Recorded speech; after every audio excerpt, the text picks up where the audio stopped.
So I need 5 things to whether my model is valid or not. 5 things. One is C, mean by degree of freedom.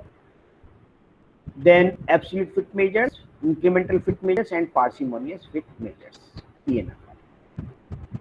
Okay. So how will I get the output? The output is the view text. You can see here view text. When I click it, purple icon will appear. This is 3 August, time 10:49. Okay. Now I am explaining each table. The first is analysis, and then model. The first is the model is recursive. Amos can perform only recursive model. What does it mean, recursive? Recursive and non-recursive. We cannot perform non-recursive model in Amos. Recursive means the feedback, like only one arrow. The arrow is purchase intention to purchase intention to uh, purchase behavior. If the arrow purchase intention to purchase behavior, it's a recursive model. Recursive and non-recursive, non-recursive means when purchase the arrow from purchase behavior to purchase intention. So Amos can't run this non-recursive model. Amos run only recursive model, only the arrow from one construct to another. Okay. So the second table, it is now the variable summary. We understand the variable summary. Your model contains the following variables: observed endogenous variable. What does it mean? Observed endogenous variable. Observed endogenous variable. Observed means questions, measured variable. Observed means questions, number of questions. How many questions we took? 70. Why the term is endogenous? Endogenous means dependent. Endogenous means dependent. Now you can see the picture. 81, 82, and the arrow from 82 to 81, rectangle. Oval shape, the arrow from oval shape to a rectangle. It means this rectangle 81 is depending on attitude custom. So here the it's a endogenous. Dependent means endogenous, and observed means measured variable. So how many questions? 17, 81, 82, 83, 84. So you can see here the observed variable, and unobserved means how many unobserved? These attitude unobserved, latent variable, subjective norm unobserved, E1, E2 error term also unobserved. So the first is observed. I think you understood. Observed and endogenous. How many? 70. Second, unobserved or exogenous variable. What does it mean? Unobserved. So unobserved means which cannot be observed directly, but by using of observed variable we can find the value of observed variable. How many? Attitude, it is unobserved. Another construct, subjective norm unobserved. Pursued behavioral control unobserved. Purchase intention unobserved. Purchase behavior unobserved. And as well as all these 17 error terms, 17 error terms, these E1, E2, E3, E4, okay, all are unobserved. So how many unobserved variable? 5 plus 17, 22. So attitude, these are unobserved and exogenous. Why exogenous? The meaning of exogenous means independent. So attitude, it is independent, and this attitude, that is the 81 dependent, because endogenous. So how will we write this? So 81 equal to this 0.82 into attitude plus error term means E1. So same thing we can write. So attitude is independent variable here, independent. So I will use the term exogenous, and for 81 it is endogenous term. So now you can see the term, the in this unobserved and exogenous. Unobserved, so attitude, it is unobserved, and exogenous means independent, है ना, attitude independent. So and the next is number of variables in your model. How many variables in model? 39. Can we count 39? Yes. 7E1 to E17, 17, 81 to 82, 17 plus 17, 34, 35, 36, 37, 38, 39. So how many number of variable in this model? 13. Now number of observed variable. How many number of observed variable? 17. Observed variable means measured variable, questions. So we have taken 17 questions. Observed variable 81, 82, 83. How many? 17. 4 plus 3, 7 plus 4, 11 plus 3, 14 plus 3, 7. Observed variable, name of the number of the observed variable 17. Number of unobserved variable. Unobserved variable, how many? 22. Unobserved means latent variable. So 5 attitude unobserved, subjective norm unobserved. So 5 these variables, and E1, E2, this 5 plus 17, 22. So how many unobserved? 22, and observed 17. So through this we can understand number of unobserved variable 22, 5 construct and 17 error. Number of exogenous variable. Exogenous means independent. So this is attitude independent variable. I told you 81 dependent plus 0.82 into attitude plus error term. So how many independent variable? Error term also independent variable. So the total 22. So the number of exogenous variable, how many? 22. Exogenous means independent variable. Attitude, subjective norm, pursuit behavior, and 17 error term, E1 to E17 plus 5, 22. Okay, and the last is number of endogenous variable. Endogenous means dependent variable.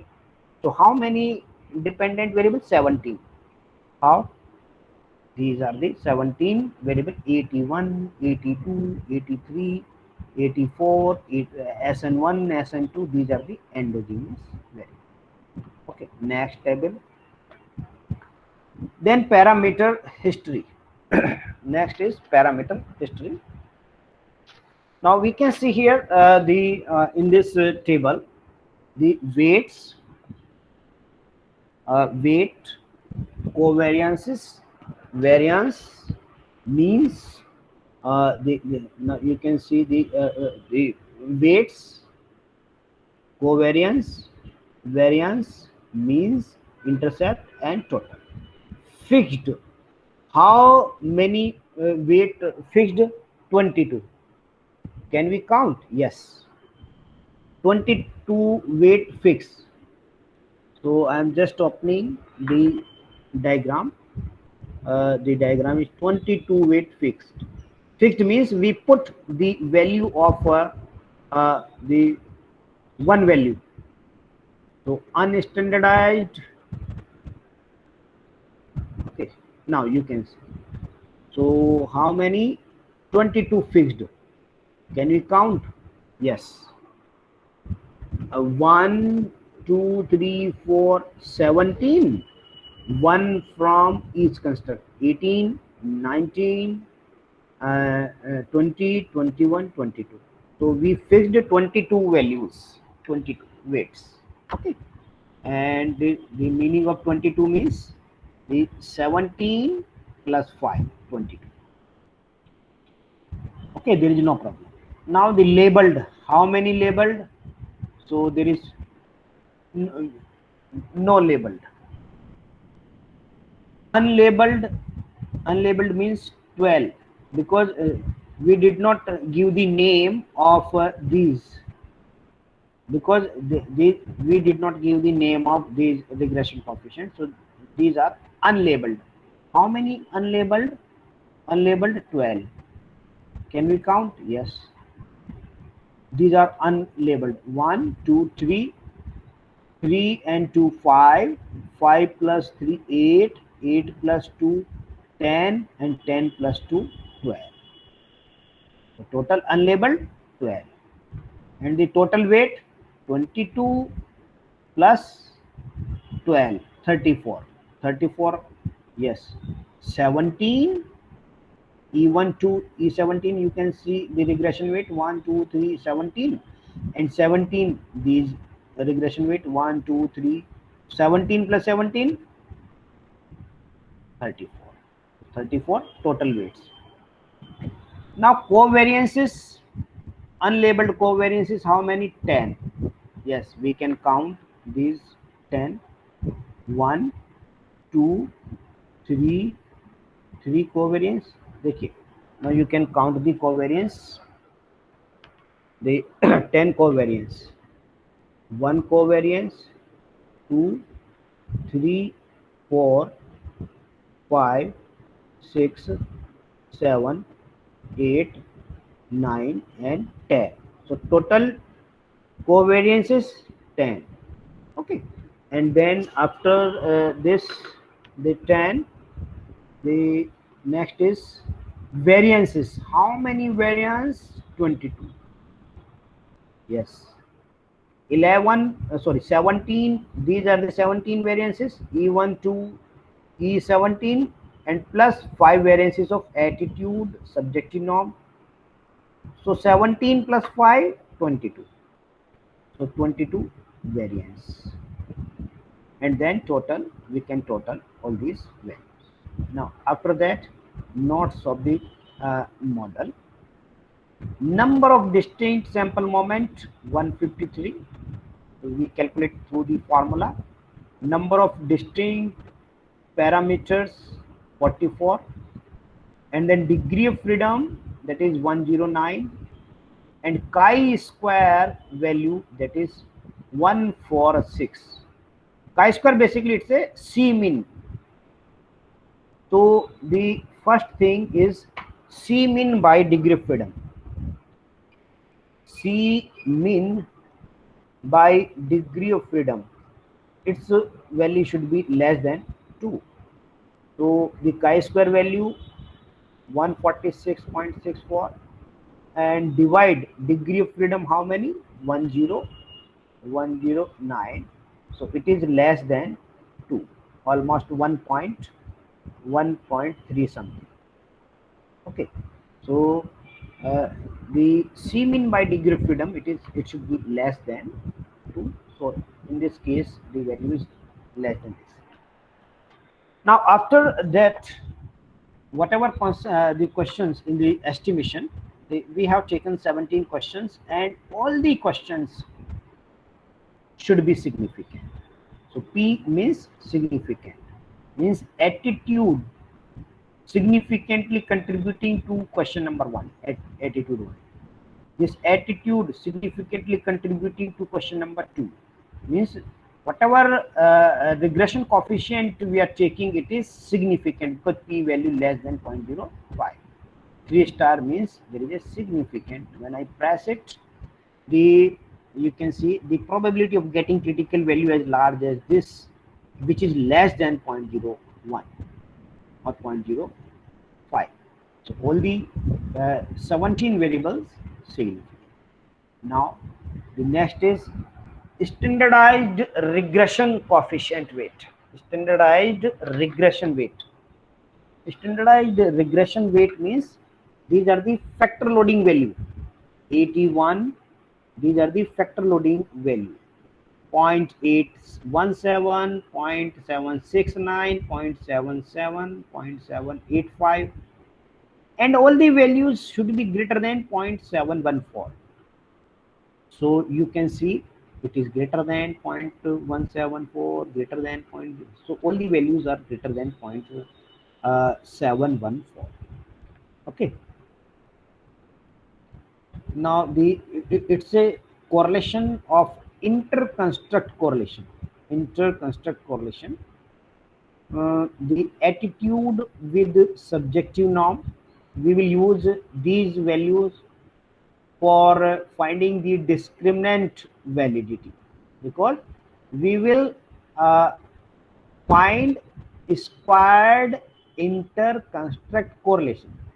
So the correlation between attitude and subjective norm 0.107, and when we square it, so we will get the value of squared interconstruct correlation, and we will put all the 10 values in a off diagonal matrix. And so this is about from this table specifically this regression standardized table. So we will use this table to find the construct. For this table we will find the value of construct validity. So construct validity can be identified through convergent validity, discriminant validity, nomological, and phase. So convergent validity we will find from this table, standardized regression weight, and discriminant validity we will find by using the squared interconstruct correlation. Okay. Now the next is this. So in this case we need to find the value of the first is, now I am examining both the approach. First, examine the goodness of fit index, whether my model is correct or not. So I am presenting the results of measurement model. First part, I am showing you the results of goodness of fit indices, and then find the construct value. So in examine the goodness of fit indices, I need 5 things. One, the C mean by degree of freedom. So we will take C mean by degree of freedom, this C mean by degree of freedom, which is less than the 2, 1.345. So it is less than this is less than C. The first thing is C mean by the degree of freedom, it should be less than 2. So it is okay, there is no problem.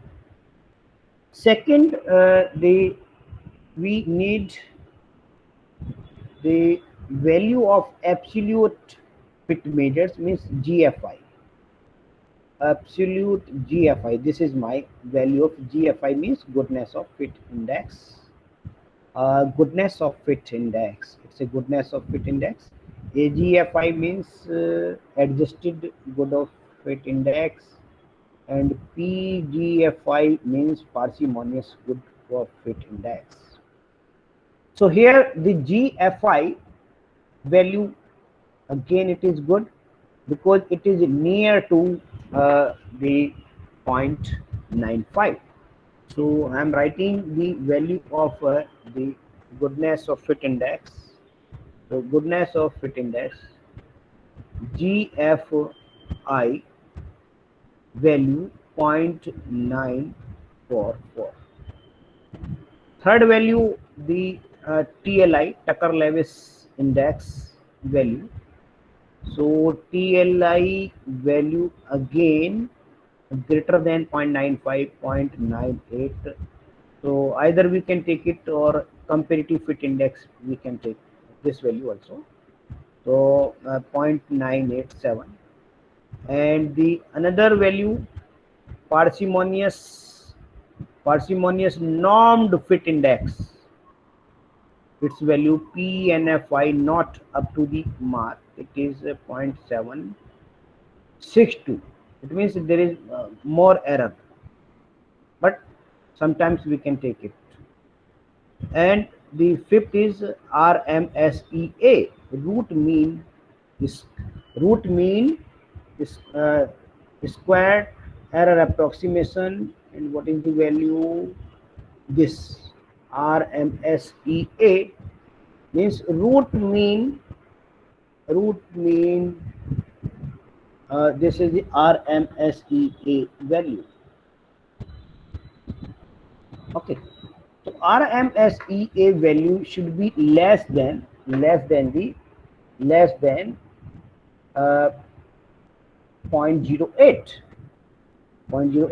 and our value 0.034, which is less than 0.08. So there is no issue of model validity. The value of RM, it's a badness of fit. Badness of fit index means value should be near to 0. RMS, its value 0.034. So there is no problem in so as far as goodness of fit indices, there is no problem. It's good. My model is fit. All the values are good.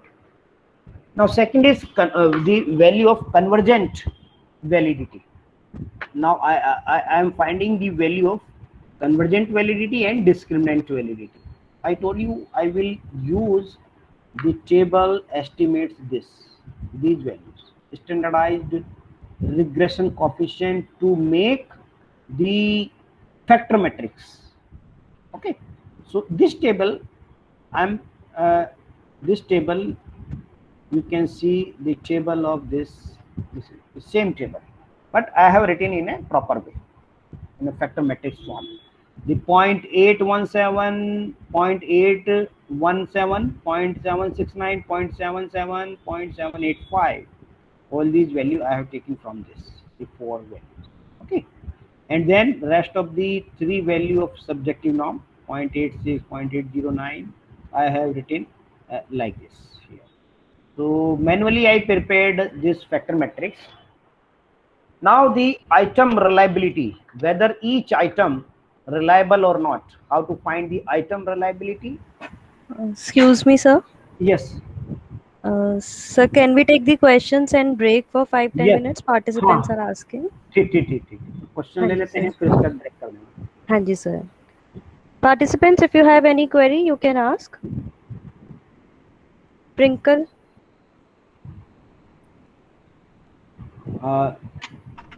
If we take value below the threshold, so sir please suggest some important papers to cite that. Yes. देखिए जो question है आपका प्रिंकल, if your value is less than the cutoff value, so for justification for this we need to produce some we should give some supporting documents. Okay, और मैं एक इसका, so what should be the cutoff value?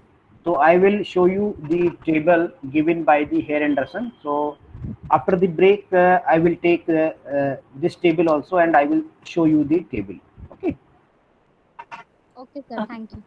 तो ठीक है, हम 15 minutes का madam break ले लेते हैं. जी sir. Any query? Rupali ma'am, you want to ask anything? Yes. Yes. Good morning sir. हाँ, Yes. good morning. Sir, I have a query that when we calculate chi-square, it is called C-mean by DF.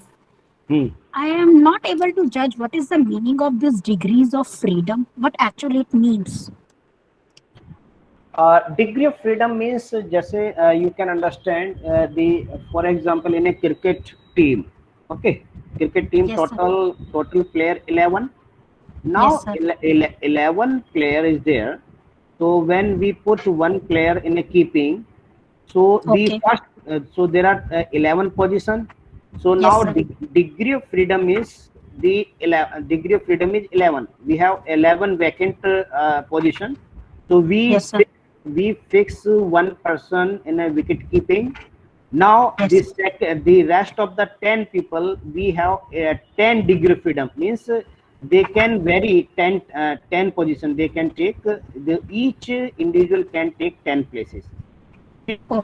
10. Okay. Now we Sir, fix one person.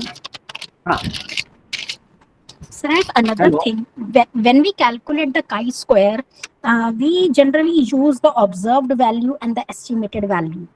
Observed value is done through our questions or the items which we are taking, measuring on the Likert scale or any other scale.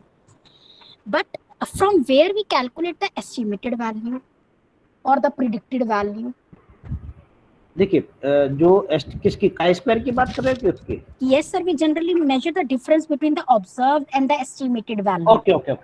देखो पहला question तो आपका जो degree of freedom जो basically it is depend on the type of data. Chi-square data, if you are using the chi-square table, means cross tabulation, तो उसमें जो degree of freedom का क्राइटेरिया रो -1 इंटू कॉलम -1 के through find कर सकते हैं. Yes. Regression के लिए अलग मेथड होता है, इंडिपेंडेंट टी टेस्ट के लिए अलग. तो डिग्री ऑफ फ्रीडम का कॉन्सेप्ट तो अलग अलग है. ठीक है. ठीक है सर. अब क्वेश्चन जो है तुम्हारा, जो सेकंड क्वेश्चन आपका है रूपाली, कि क्या पूछा था आपने कि एस्टिमेटेड वैल्यू कैसे कैलकुलेट करें? हाँ, बिल्कुल सही.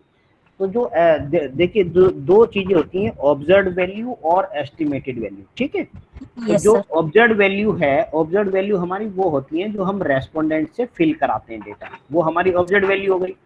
और उसमें जो एस्टिमेटेड वैल्यू मींस जब वैल्यूज को हम पुट करते हैं इसमें क्या कहते हैं, जब वैल्यूज को हम पुट करते हैं फॉर्मूले में, तो वो हमारी वैल्यू होती है एस्टिमेटेड वैल्यूज. ठीक है. अब जैसे हम बात कर रहे हैं कि जो प्रिडिक्शन में आप यूज करते हो, प्रिडिक्शन में खासतौर से रिग्रेशन एनालिसिस में, there are two value, observed value and estimated value. So estimated value, जो प्रिडिक्शन वैल्यू है वो एस्टिमेटेड वैल्यू है. हम चाहते हैं कि जो प्रिडिक्शन वैल्यूज हो हमारी वो नियर टू ऑब्जर्व्ड वैल्यू हो, है ना, जो एस्टिमेटेड वैल्यू हो. और अगर जो प्रिडिक्शन हम कर रहे हैं, मान लीजिए हमने प्रिडिक्शन किया 100 का एंड आवर एस्टिमेटेड वैल्यू 95, सो जो रेजिडुअल होगा उसमें वो 5% का होगा, 5, है ना.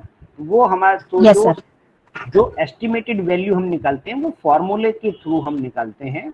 और क्योंकि एसपीएसएस में तो वो दिया नहीं है, लेकिन अगर आप मैन्युअली निकालेंगे तो वो जो है हम फॉर्मूले के थ्रू एस्टिमेटेड वैल्यू निकालेंगे. और ऑब्जर्व्ड वैल्यू और एस्टिमेटेड वैल्यू नियर है देन मॉडल इज फिट, और अगर वो दूर है तो हम कहेंगे मॉडल फिट नहीं है. Sir means residuals and error terms are same.